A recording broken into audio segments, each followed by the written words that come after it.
Hi friends, smart GFX চ্যানেলে আপনাকে স্বাগত। এই ভিডিওতে আপনাকে দেখাবো এই ধরনের একটা সরস্বতী পুজোর ইনভিটেশন কার্ড কীভাবে আপনি বানিয়ে ফেলতে পারবেন। আপনি যদি এই ফাইলটা ডাউনলোড করতে চান তাহলে আপনি ডেসক্রিপশনে লিঙ্ক পেয়ে যাবেন, সেখান থেকে আপনি ডাউনলোড করে নিতে পারবেন। এই ধরনের একটা ইনভিটেশন কার্ড তৈরি করতে আপনাকে কিন্তু ফটোশপ ব্যবহার করতে হবে। তো ফটোশপে এই ধরনের একটা ডিজাইন খুব সহজেই বানিয়ে ফেলতে পারবেন। দেখুন এই ধরনের যে ডিজাইনটি রয়েছে, এই ডিজাইনটা দেখুন একদম সম্পূর্ণ বাংলাতে লেখা আছে এবং আপনি যে লেখাগুলো আপনি নর্মাল কার্ডেতে হাতে করে লিখেন সেই লেখাগুলোই কিন্তু আপনি এখানেতে পেয়ে যাবেন। তো সেক্ষেত্রেতে আপনি এই ফাইলটাকেও আপনি ডাউনলোড করে একদম সম্পূর্ণ ডিটেলসটাই আপনি কিন্তু এখানে যা যা দেওয়া আছে সব কিছুই আপনি এডিট করতে পারবেন। এডিট করে আপনি আপনার মতন করে বানিয়ে ফেলতে পারবেন। তো তাহলে চলুন আপনাকে দেখিয়ে দিই কীভাবে আপনি এই ফাইলটা স্টেপ বাই স্টেপ কীভাবে বানিয়েছি। তার জন্য এই ফাইলটাকে ক্লোজ করে দিলাম। যে র ফাইলটা আপনি ডাউনলোড করে পাবেন সেই র ফাইলটা এখানেতে যেইভাবে আমি আপনাকে দেখিয়ে দিচ্ছি সেভাবে এখানটা খেয়াল করবেন। এখানেতে দেখুন লেয়ারটা যেখানে রয়েছে, এখানে পরপর লেয়ারগুলো আমি ওপেন করব। দেখুন এখানেতে প্রথমে লেয়ার 9 যেখানে রয়েছে একদম শেষ, এখান থেকে আমি এখানে ব্যাকগ্রাউন্ড থেকে আমি আপনাদেরকে দেখিয়ে দিচ্ছি। ব্যাকগ্রাউন্ড এটা রয়েছে, এটা সম্পূর্ণ ব্যাকগ্রাউন্ডটা এরকমভাবে দেওয়ার পরে এর উপরে একটা ওভারলে দিয়েছি। ওভারলে দেওয়ার পর দেখুন এখানেতে সেম এই ধরনের একটা ডিজাইন এসেছে, ঠিক আছে। এরপর এইখানেতে এখানেতে এই ধরনের একটা গাছের ডিজাইন তৈরি করা হয়েছে, ঠিক আছে। এর সাথে একই সেম কপি এখান থেকে কপি করে নিয়ে এসে এই সাইডে দেওয়া হয়েছে এই কাজটাকে, দেখতে পাচ্ছেন। এরপর এখানে দেখুন একটা বর্ডার দেওয়া হয়েছে।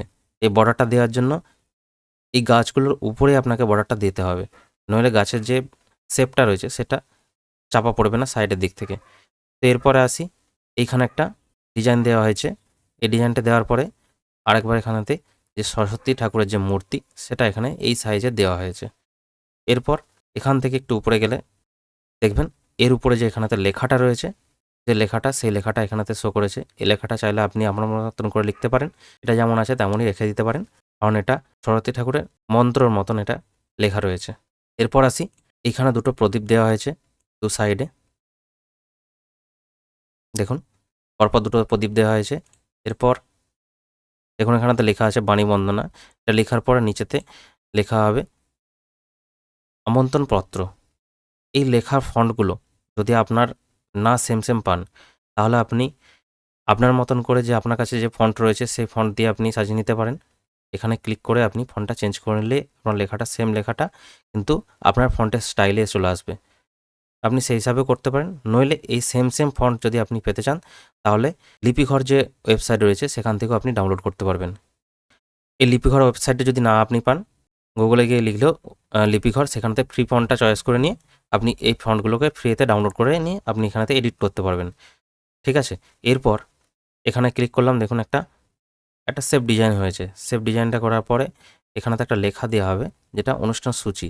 অনুষ্ঠান সূচিটা দেওয়ার পরে একটা অনুষ্ঠান সূচি প্রথম দিনের যে অনুষ্ঠানটা সেটা এখানেতে লিখতে পারবেন।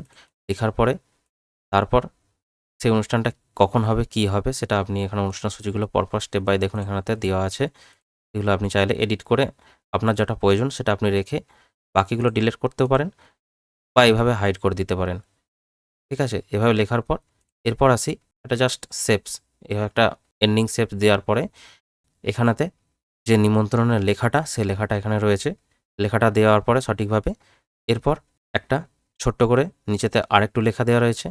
দুটো আলাদা আলাদাভাবে লেখা আছে যেহেতু, নাহলে একটা এডিট করতে যায় আর একটা পুরোটা ডিলিট হয়ে যাবে, সেই হিসাবেতে দুটো আলাদা আলাদা লেখা দেওয়া হয়েছে।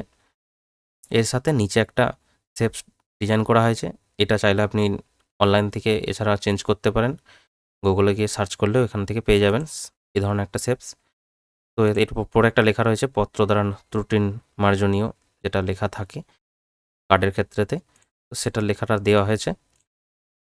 এরপর ঠিকানাটা আপনাদের লিখে দেবেন, ঠিকানা 2, ঠিকানা 1 যেটা আছে সেই হিসাবে আপনাদের ঠিকানাটা আপনি সাজিয়ে নেবেন। এরপর ডান দিকে ধন্যবাদ আনতে এখানেতে নিচে ক্লাবের নামও দিতে পারেন, আপনি স্কুলের নামও দিতে পারেন, বা আপনি যাকে দিয়ে নিমন্ত্রণ করছেন প্রধান শিক্ষক বা স্কুলের ক্ষেত্রেতে স্কুলের যে হিসাবে আপনি এডিট করতে চাইছেন আপনি সম্পূর্ণভাবে এই ফাইলটাকে এডিট করতে পারবেন। তো এই ফাইলটা এই পর্যন্তই, এছাড়া আর কিচ্ছু নেই। দেখুন সম্পূর্ণভাবে ফাইলটা রেডি হয়ে রয়েছে। সেম আপনি একদম অনলাইন থেকে ডাউনলোড করতে পারবেন।